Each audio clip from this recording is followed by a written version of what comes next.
What is up, Highway 83 YouTube followers? Tony and Tommy, we're back with a fresh video. We're working on replacing rubber intake boots for 1.6 liter 8-valve engines, 1.6 liter 16-valve engines. These are very common parts that get dry and deteriorated. The rubber will crack, and you guys message us requesting a replacement rubber intake tube. So this one has a crack on it. If you can see in the video, I'm putting a little pressure right in the accordion. Brrr, brrr.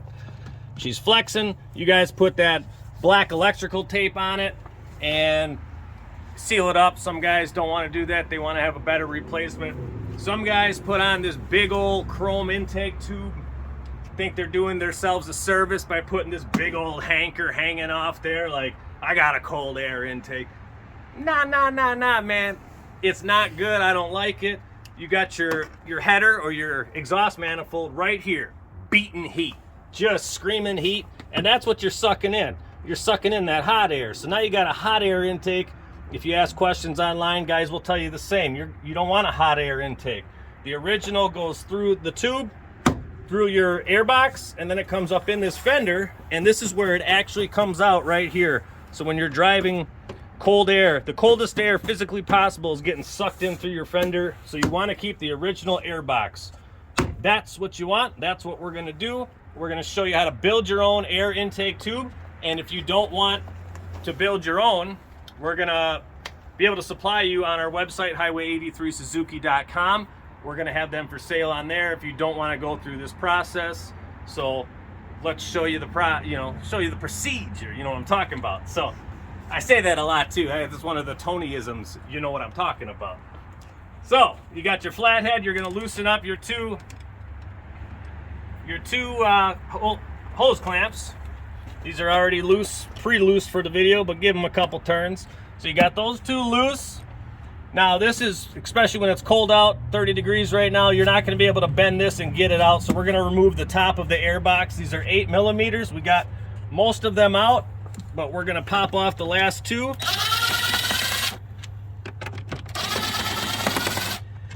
We got our little 8 millis out.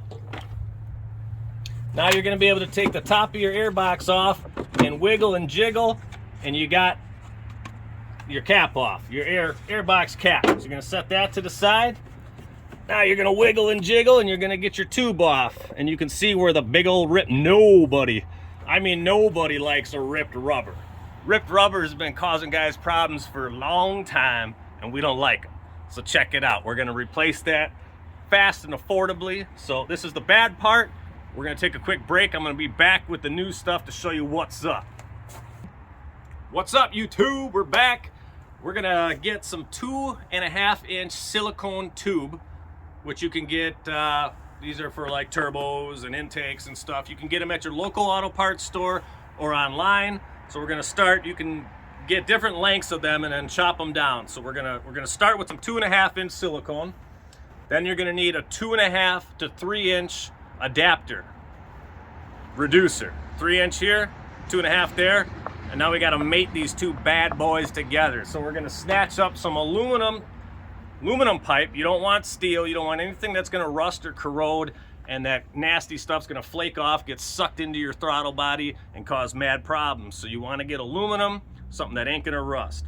So you're basically going to be taking, boom, get about an inch there, and then you're going to take and stick the two together. Pretty simple, right? So now, as you can see, they're about the same length. You're going to have to take your measurement depending on what reducer you have, and you're going to get the same length, and this is extremely flexible. So you're going to say, hey, why is that oval and this ain't? Well, this will be oval because we're going to manipulate it, and it's going to fit on there real nice. So now we're going to take a hose clamp. I like to take a hose clamp, and you can use 2 or you can use 1. But I'm gonna just use 1. Once it's in there, it's pretty firm, so it doesn't make a difference. But you're gonna take your hose clamp. You can clamp it right on the center of the 2 joints, and that's gonna hold it tight, or you can do 1 here, 1 there. I think that looks a little uglier with the finished product once it's on the engine. But then you're gonna take your other hose clamp on this end, And then you can use the same clamps you had on here. You got your oval clamp here. So you're gonna get all your clamps back on. Well, I like to put all these the right way. So we're gonna line up our clamps, and then we're gonna be right back, show you the install and how it looks when it's all complete. We'll be right back. Okay guys, this is on the 8-valve engine. Obviously you've probably seen that. We're gonna show the 16 valves shortly after this. So now you've got, I took a little time and lined up my clamps, made them look pretty and so forth. So now you're gonna take your one end, stick it in the oval, get not too tight, but just get a little bit of pressure on your clamp so that she holds. Yeah, okay. Now you're on there, and now we're just gonna stick it back on the other end. Then you're gonna get your box on. You're gonna loosen up this. I put it a little too tight, but you're gonna get this clamp on your aluminum tube, clamp that down, and that's basically how she's gonna look. You're gonna put your old screws back in here, and now this is silicone tube rated to 500 degrees. So you're gravy, she ain't melting. And that's that. You're gonna be replacing this with that. I think that looks pretty good. You know what I'm saying? You guys seen these things online? These things are like a Hondo 20, buck 20 for these brand new from Suzuki or something. That's insane. I know you guys are cheap. You don't want to pay that.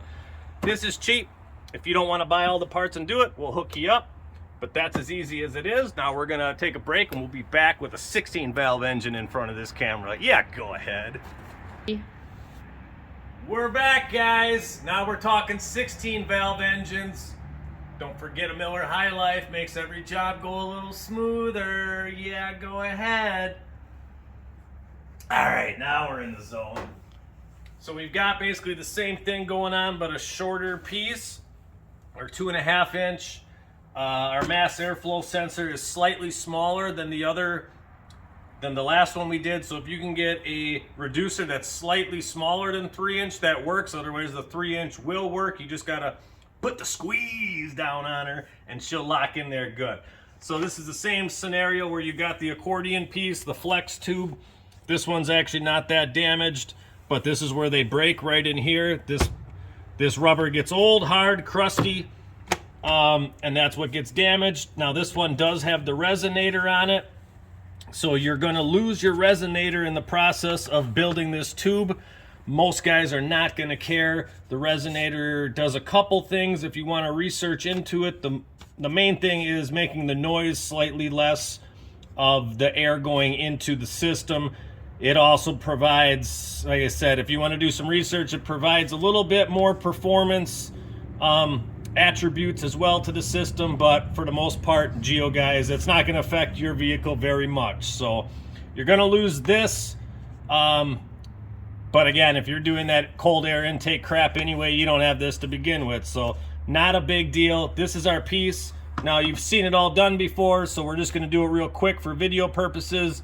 Our clamps are already off. You got your mass airflow sensor, you got your air temperature sensor. We're gonna pull those two off of here. You got your 4/8 millis pulled off, so you can put your wires to the side. You're gonna pull up on your air box, get all your screws off. You can pull out your air box. Yep. Okay, don't lose your filter. So you got your air box off. Now you can take this end off your mass airflow sensor. This is the old tube. Bigger end's gonna go on the mass airflow. So that's your old tube, your new tube. Get rid of your crusty crap. And we're gonna put on our new tube. So when this silicone real nice and flexible. So you got a lot of play. You can put her in there. And that's how your new tube is gonna sit in here. This thing's slightly off. Get your air box in there correctly. Okay, there we go. So now that's your new tube. Tighten up your clamps. Again, if you want to do 2 clamps, more power to you. I just think the less clamps, the better as far as looks. And once it's in here, it really can't move. So I like the 3, but by all means, use 2. if you want, on each side of your aluminum pipe. This is what it's going to look like when you're done. And I dig it. It's cheap, it's fast, it's effective, it gets the job done. You know what I'm talking about? And you don't put in your hot air intake. Again, same thing on the 16 valve. If you follow your intake, it goes all the way back, then it takes another turn and comes up, so you're sucking in air up here. So that, it's as simple as that. I get a lot of requests, want to replace that. If you want the original part, they are available, but they are expensive. We do have some that are used in good shape, so if you want that, we'll help you. But a lot of guys like to do something like this. Just thought I'd throw a video out there to help you guys out. Remember, highway83suzuki.com. We'll add them shortly to the website if you don't want to hunt around and buy all these pieces and do everything, and you just want. Some guys just like to hit click, buy it now, and have it show up at their doorstep and drink beer and wait. You know what I'm talking about? So thank you for watching another Highway 83 how-to video, guys. Hit that subscribe button down here, and you know how we end the video. Baby Miller High Life. We'll see you guys next time.